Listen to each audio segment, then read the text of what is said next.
great event. And we had an incredible team at the White House, our advance team, that would scout locations and set up stages and pick crowds. But sometimes you can't, there are circumstances you can't create, you know, and I think the best was a speech we did in Selma, Alabama. It was the 50th anniversary of the Bloody Sunday March, where African Americans were beaten as they marched for their voting rights. And just the symbolism of an African American president coming back 50 years later is, you know, I think the marchers that day would have said you were out of your mind. But for that actually to happen, it's not something you can create. It's just one of those magical moments that comes along every once in a while. Because Selma shows us that America's not the project of any one person. Because the single most powerful word in our democracy is the word we. We the people. We shall overcome.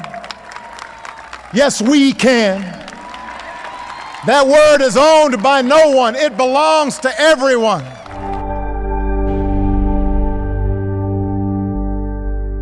Yeah, live doesn't lie. I mean, that's actually why it works so much on speeches and why the president was so involved in them, because he wanted to be precise with his words, precise with what he wanted to say.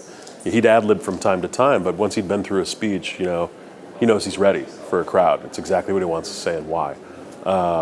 There are times when ad-libs are necessary. There are times when there'll be hecklers, but you know, it's that experience you can't really recreate.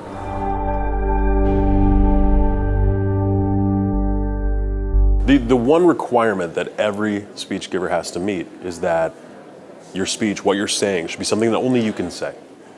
You know, it's tailored just for you. You know, what makes this true for you? What experience do you bring to this? What's your argument? What's your vision?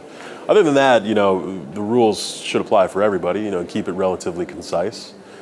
You don't have to get too lofty. People can tell when you're trying too hard. Not every moment calls for John F. Kennedy. Keep it funny.